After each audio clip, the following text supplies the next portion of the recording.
प्रसार भारती अभिलेखागार की प्रस्तुति सदाबहार सुनहरे दौर का अनमोल खजाना। हर प्यार टूट जाता है, हर साथ छूट जाता है। मतलब कि इस दुनिया में हर सपना टूट जाता है। मौन खड़ा दूर से देखता रह जाता है। युग नायक, युग नायक, युग नायक, नफरत की आंधी से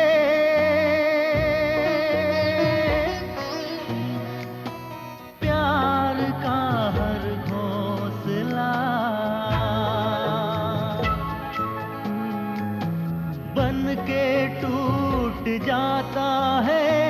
मन का हर एक आशियां कभी तो मौन तोड़ेगा, जुबां कभी तो खोलेगा। युग नायक, युग नायक, युग नायक, युग नायक, युग नायक, युग नायक। नंदा। हाँ जी आई।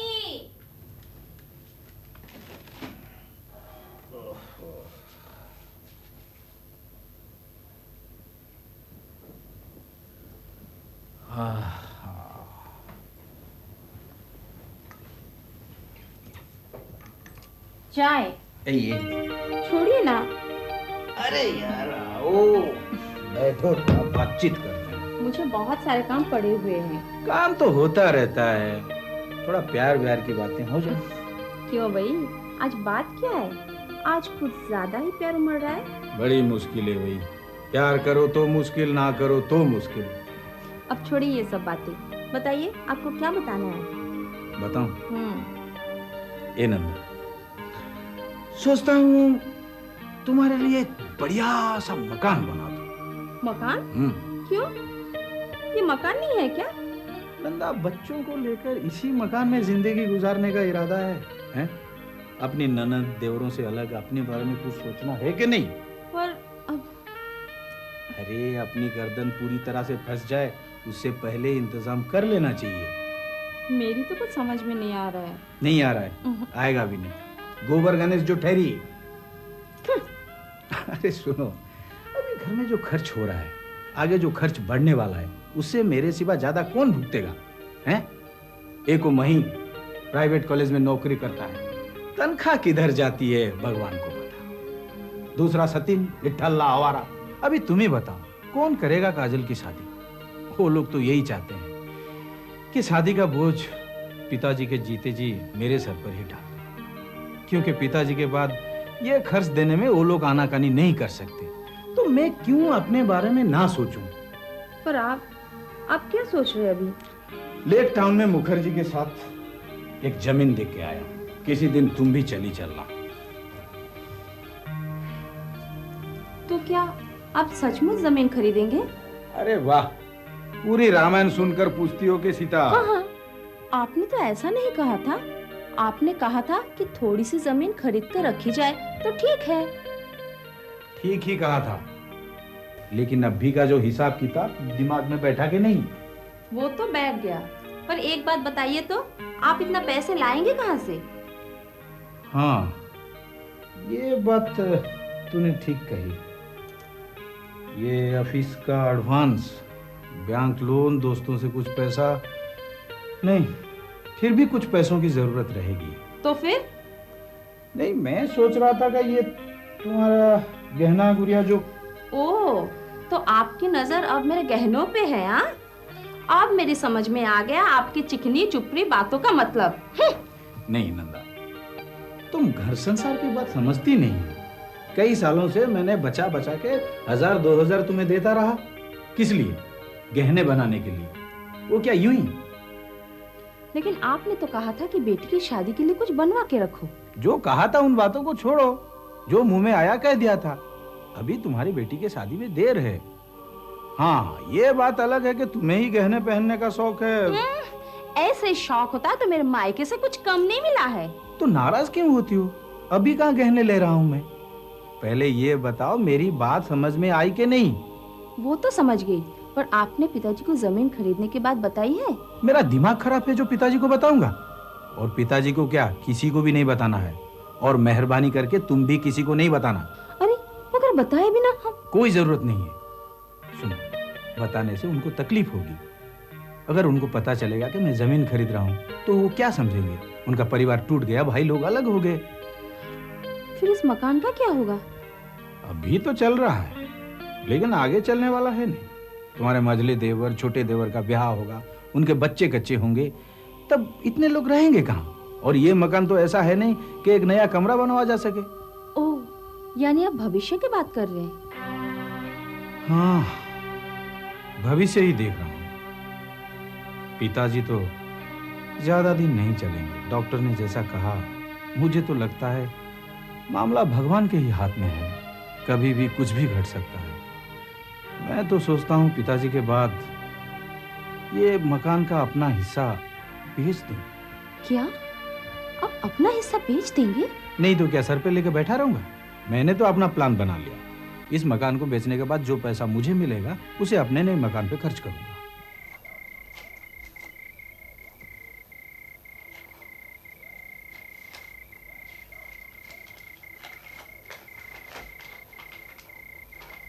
उस दिन तुम्हारे अचानक चले जाने के बाद जीवन फिर सूना सूना लगने लगा।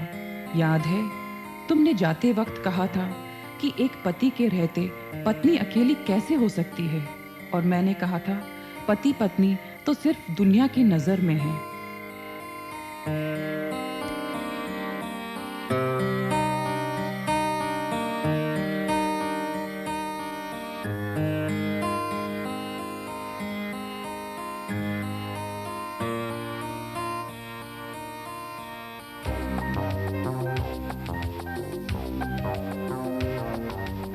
सुलेखा, क्या करूं? अब तो मुझे कलकत्ता जाना ही पड़ेगा। लेकिन यहाँ पर ट्रांसफर तुम्ही ने तो मांगा था ना? हाँ, क्या करता? पिताजी की तबीयत ठीक नहीं रहती और बड़े भैया भी कलकत्ता में अकेले हैं। तुम्हारे जाने के बाद मैं भी तो अकेली पड़ जाऊंगी। ऐसा क्यों कहती हो? कृष्णपत बाबू है ना? क्यों मजाक कर रहे हो महीम, सब कुछ जानते हुए भी? एक पति के रहते हुए एक पत्नी कैसे अकेले रह सकती है? तुम पुरुष हो, इसलिए स्त्री की मन की बात नहीं जान पाओगे। दुनिया की नजरों में वो मेरे पति हैं और मैं उनकी पत्नी, लेकिन उनकी एक दूसरी पत्नी भी है, राजनीति। इस छोटे से इलाके के राजनीति ने उनकी जिंदगी को ऐसे घेर लिया है कि उनके पास उनके पत्नी के लिए और कोई जगह नहीं रही। तुम चाहो तो वो जगह फिर बना सकती हो। इतनी सुंदर स्त्री के होते हुए कोई भी पुरुष ज्यादा दिन दूर नहीं रह सकता। काश कि मेरे चाहने से सब कुछ हो सकता। मैंने ऐसा चाहा नहीं कि इस दिशा पर प्रयत्न नहीं किया, ऐसा नहीं, लेकिन अब बहुत देर हो चुकी है। मैं मुड़कर फिर उस मुकाम पर नहीं जा सकती। लेकिन सुलेखा, ऐसे में तो जीना मुश्किल हो जाएगा। वो तो हो ही चुका था, लेकिन तुम्हारे आने के बाद ऐसा लगा कि फिर से जिया जा सकता है। पर अब तुम चले जाओगे और... लेकिन सुलेखा, मैं तो हमेशा के लिए यहाँ नहीं आया था ना। एक ना एक दिन तो मुझे जाना ही था। तो मैंने कब चाहा कि तुम मेरे जिंदगी में हमेशा के लिए आओ? कहीं ना कहीं मैं जानती थी कि तुम भी एक दिन मुझे छोड़ के चले जाओगे, लेकिन ये मन बार बार ये प्रश्न करता है कि तुम लोग आते क्यों हो और यकायक चले क्यों जाते हो।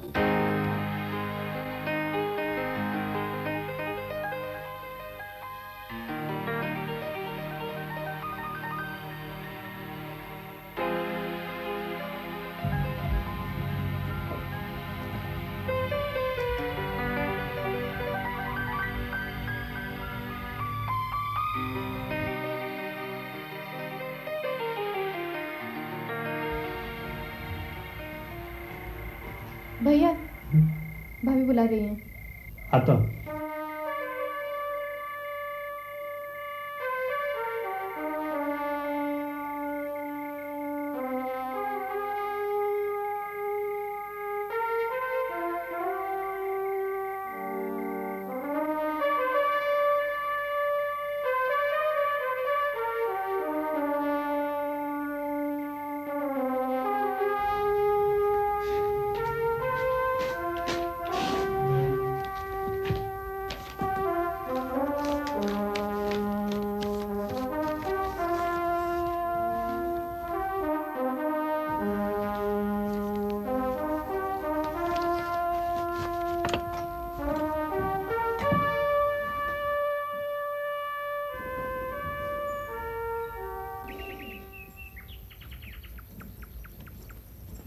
भाभी आज का न्यूज़पेपर ऊपर है क्या? नहीं तो मोहन के कमरे में होगा। लेकिन तुम अभी पेपर पढ़ोगे या सब्जी लाने जाओगे? अभी जा रहा हूँ भाभी।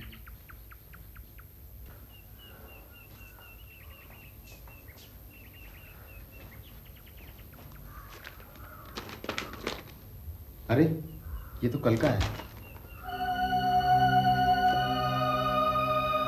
सुलेखा फर्नांडिस।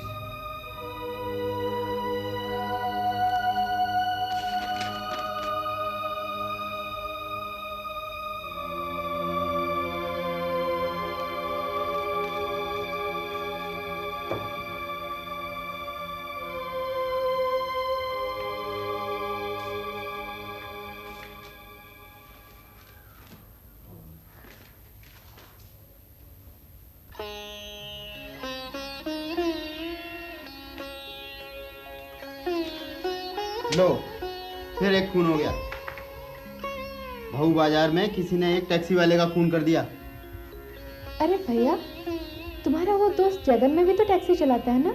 अरे वो बहुत दिलेर आदमी है, वो इन सब बातों से डरता नहीं है।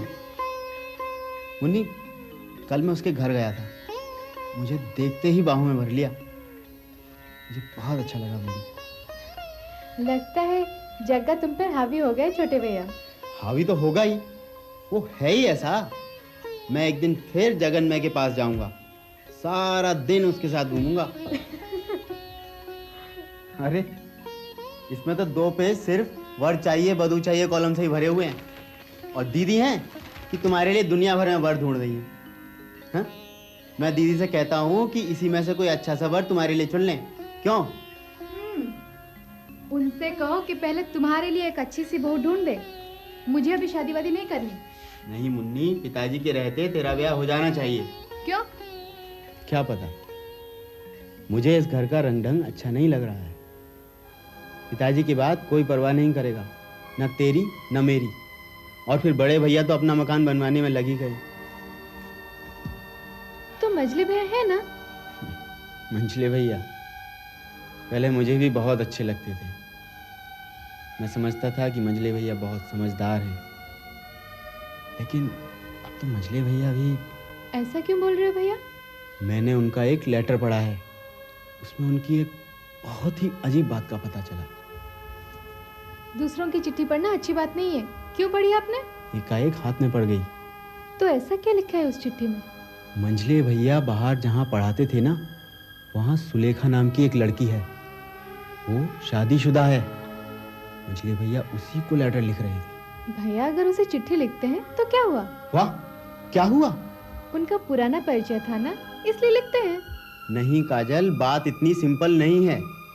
तूने वो लेटर नहीं पढ़ा ना, मैंने पढ़ा है। ये तुम्हारी गलती है भैया, ये उनका पर्सनल मामला है। और फिर मजले भाई अनुचित काम कर ही नहीं सकते। उनके लिए तो कितनी अच्छी अच्छी लड़कियां मिल जाएंगी। प्रॉब्लम अच्छी बुरी लड़कियों की नहीं है, प्रॉब्लम तो तब होगी जब बात चिट्ठी से शादी तक पहुंच जाएगी। तब क्या बड़े भैया और पिताजी इस बात को स्वीकार कर पाएंगे? हाँ? नमस्ते पिताजी। अरे आशुतोष, आओ बेटे, बैठो। अब कैसा लग रहा है आपको? बस ठीक हूँ। रथिन के उस होम्योपैथ डॉक्टर की दवा से पिछले 4-5 दिन से अच्छा ही लग रहा है।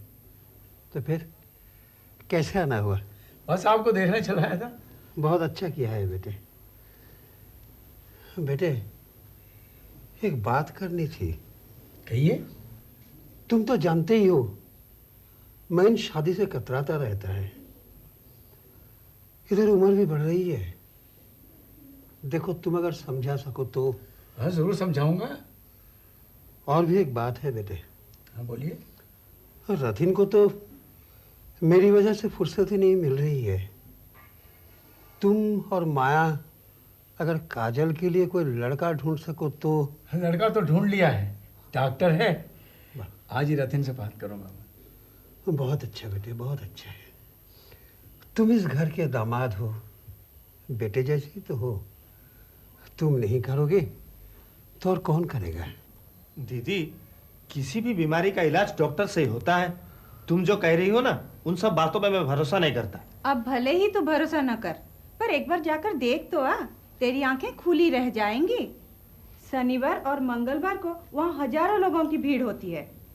मेरी जेठानी की जो ननद है ना, वो बिल्कुल पागल हो गई थी। काली बाबा की दवा जो खाई और अच्छी हो गई। अब तू है कि मानता ही नहीं। क्यों भाई, क्या नहीं मानता महीन? यही आपका काली बाबा, तारा माँ, फलाना स्वामी, मैं नहीं मानता इन सबको। हाँ, आप कहो कि आप तसल्ली के लिए कह रहे हैं तो मुझे कोई आपत्ति नहीं। भला कैंसर के रोगी को मिट्टी और तेल लगा के ठीक किया जा सकता है? इन सब बेफुजूल बातों पे मैं यकीन नहीं करता। तू यकीन नहीं करता ना कर, पर यह सवाल पिताजी के ट्रीटमेंट का है, सबसे अहम सवाल है कि नहीं? होम्योपैथी ट्रीटमेंट जैसा चलता है चलता रहेगा। उस पर माया जो कह रही है तेल और मिट्टी का ट्रीटमेंट, उसे भी देखते हैं, उसमें क्या प्रॉब्लम है? मैंने कहा ना, आप लोग अपने मन के तसल्ली के लिए जो मर्जी लगा सकते हैं, लेकिन उसे ट्रीटमेंट मत कहिए। जितना अविश्वास तू करता है उतना अविश्वास करने वाली बात है नहीं। मैंने भी कई बार सुना है, मिराकल्स हुए हैं। अरे बड़े बड़े रोग अच्छे हो जाते हैं, तुम सुनोगे भैया तो आश्चर्य में पड़ जाओगे। हमारे कस्बे में एक आदमी था, उसका 30 साल पुराना दमा ठीक हो गया। तुम्हारे बहनोई का ऑफिस का एक आदमी, उसके पिता का जलोदर ठीक हो गया। क्यों जी? बिल्कुल। सुना है एक आदमी था जो शादी के दूसरे दिन अंधा हो गया था, उसकी आंखें भी ठीक हो गई। क्यों जी? बिल्कुल। अरे महीन, अगर डॉक्टरों और वैद्यों से जब इंसान परेशान हो जाता है तो वो भगवान की शरण जाता है। और आखिर काली बाबा के इलाज करने में हर्ज ही क्या है? तुम अपनी दीदी की बात मान क्यों नहीं लेते? अरे मैंने कब मना किया? मैंने तो कहा कि इन सब बातों पे मुझे भरोसा नहीं। अरे तू भरोसा कर या ना कर, हम करते हैं। तो करो। सुनो भैया, मैंने काली बाबा के आश्रम में 3-4 बार धरना दिया, तब जाकर ये दवा लाई हूँ। अब मुझसे तो बार बार नहीं जाया जाएगा। मैंने उनसे कह दिया है कि सत्तू जाकर दवा ले आएगा। हाँ, सत्तू ही जाएगा, उसका और क्या काम है? सत्तू, सतीन। हाँ भैया। अरे तू सोनारपुर जानता है? सोनारपुर? नहीं तो। अरे बात तो सारी दुनिया घूमता फिरता है और सोनारपुर नहीं जानता? सुन, सियालदह स्टेशन से होकर जाना पड़ता है। वहाँ पूछ लेना काली बाबा का आश्रम कहाँ है और पिताजी के लिए दवा ले आना। सुन, खूब सुबह जाना, नहीं तो वहाँ बहुत भीड़ हो जाती है। 4-5 घंटे बैठे रहना पड़ जाएगा। सुन, जरा चाय के लिए भाभी को बोल दे। अच्छा, ये मान गए दीदी, तुम जिस तरह से काली बाबा का पब्लिसिटी कर रही हो ना, उससे तो तुमको कमीशन मिलना ही चाहिए। मुझे कमीशन वमीशन की कोई जरूरत नहीं है। तुम लोगों में दोस्त क्या है मालूम है? हर बात की मजाक उड़ाते हो, किसी पर विश्वास तो नहीं करते हो, अपने को बड़ा जानकार समझते हो। अरे दीदी, तुम तो नाराज हो गई। चलो हम भी मान लेते हैं, सोनारपुर के काली बाबा की जय। लीजिए भाभी, पिताजी की दवा ले लो।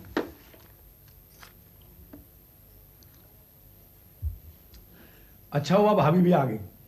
रथिन, मुझे तुमसे बहुत जरूरी बात करनी थी। पिताजी को जो बीमारी है उसमें अच्छा या बुरा कुछ भी हो सकता है। अगर उनके जीते जी काजल की शादी हो जाती तो बहुत अच्छा था। पिताजी की बीमारी को लेकर ऐसे ही काफ़ी परेशानियां हैं घर में। ऐसे में शादी की बात कौन सोचेगा? लेकिन भैया, पिताजी की बड़ी इच्छा है। तुझसे कहा उन्होंने? हर बार कहते हैं। पर मुझसे तो कभी नहीं कहा। तुम्हें और कितना कहेंगे भैया, तुम्हें कहने में शायद संकोच करते हैं। एक तो उनकी बीमारी की परेशानी, उसके ऊपर शादी की चर्चा छेड़कर तुम्हें और परेशान करना नहीं चाहते हैं। अरे लेकिन पिताजी के कहने से तो शादी नहीं हो जाती। लड़का कहाँ है? वैसे 2-4 लड़कों को देखा ऑफिस में, एक भी पसंद नहीं आया। आजकल अच्छे लड़के मिलते कहाँ हैं? भाई, अच्छा लड़का हमने देखा है। जीजा जी, वो लड़का करता क्या है? डॉक्टर है, इसी साल डॉक्टरी पास की है और मेडिकल कॉलेज में ही सर्विस करता है। लड़का डॉक्टर है? इसका मतलब यही हुआ ना, शादी के लिए 1,50,000 की तैयारी रखो। अरे तुम तो खाम में डर रहे हो। अरे पहले लड़का तो देख लो, रही रुपए की बात वो बाद में सोचेंगे। हो सकता है लगे, हो सकता है नहीं लगे। और भैया, पैसा लगे भी तो इसमें इतनी चिंता करने की क्या बात है? लेकिन माया, मेरे पास इतने रुपए हैं कहाँ? पर भैया, जहाँ तक मैं जानती हूँ, पिताजी का कुछ पैसा बैंक में है और कुछ पैसा यहाँ वहाँ बिखरा हुआ पड़ा है। तुम चाहो तो सारे पैसा इकट्ठे कर लो, काजल की शादी का इंतजाम हो सकता है। तू क्या जानती है क्या नहीं जानती, उससे मुझे कोई मतलब नहीं है। मैं इतना जानता हूँ कि पिताजी के कुछ रुपए बैंक में थे, पर अब वो है कि नहीं मैं नहीं जानता।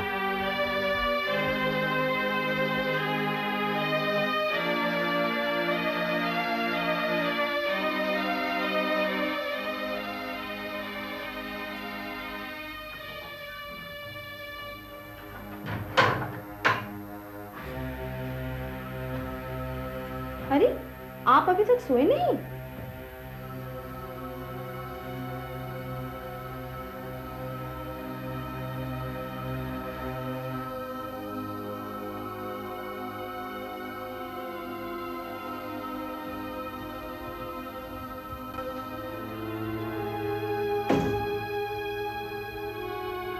क्यों जी, बात क्या है?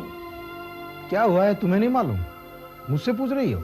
नहीं, मुझे तो कुछ मालूम नहीं है। औरत इतनी भी मूर्ख हो सकती है ये मैं नहीं जानता था। क्यों, अपनी बड़ी ननद के मुंह से कुछ नहीं सुना?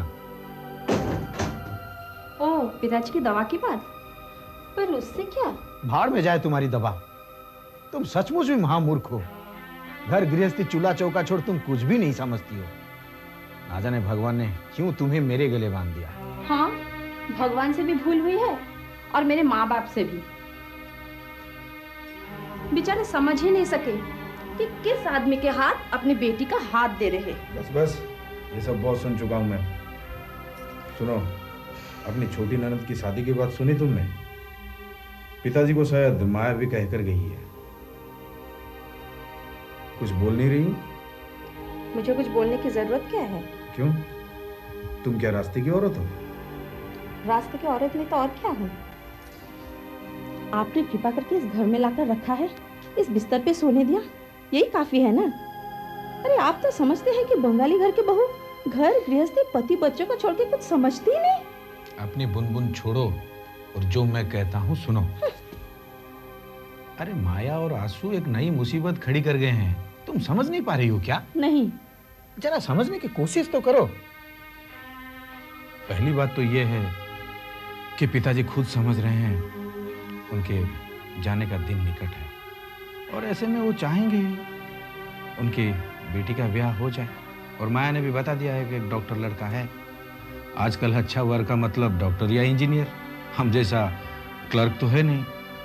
इसलिए पिताजी इस इंतजार में रहेंगे कि कब काजल का ब्याह उस डॉक्टर लड़के से हो जाए। ओहो, आप तो कुछ ज्यादा ही सोचते हैं। अरे कोई लड़का मिल जाने से तो ब्याह नहीं हो जाता ना। जानता हूँ, मगर हो भी सकता है। आंसू को तुम नहीं पहचानती। इन सब मामलों में उसका दिमाग खूब दौड़ता है। और ये अपनी माया, वो भी चुप बैठने वाली लड़की नहीं है। लेकिन उस डॉक्टर लड़के के साथ ब्याह हो भी जाता है तो असुविधा कहाँ है? वैसे भी काजल का ब्याह तो हमें करना ही पड़ेगा, और पिताजी रहते रहते अगर ये ब्याह हो गया तो सबके लिए अच्छा है। सबके लिए अच्छा है, लेकिन मेरे लिए नहीं है। क्यों? रुपया। शादी का बोझ उठाने लायक एक्स्ट्रा रुपया मेरे पास है कहाँ? अरे वाह, आप अकेले क्यों देंगे? महीन भी तो है ना। अरे उससे क्या उम्मीद की जा सकती है? नंदा, बात यह है कि पिताजी के पास कुछ रुपया था इधर उधर, ये कोई 50-55 हजार, और वो रुपया मैंने लिया था, समझ लो कर्ज के रूप में। और इस मौके पर, यानी कि शादी के मौके पर, तो वो पैसा लौटाना पड़ेगा। ऊपर से अपनी तरफ से भी कुछ सहयोग करना पड़ेगा। इतना सारा रुपया मैं लाऊंगा कहाँ से? लेकिन आपने इतना सारा रुपया लिया किस लिए? अपना सत्यानाश करने के लिए। तुम तो बिल्कुल बेअकल हो। तुम्हारे पिताजी ने इतना रुपया तो नहीं दिया था कि मैं लेक टाउन में अपने लिए एक जमीन खरीद सकूं। इसीलिए बहुत सोच विचार कर ये रुपया जमा रखा था उस जमीन के लिए। अगले हफ्ते एडवांस देना है। अब क्या करूं क्या ना करूं, मेरी तो कुछ भी समझ में नहीं आ रहा। मुझे तो लगता है मैं पागल हो जाऊंगा।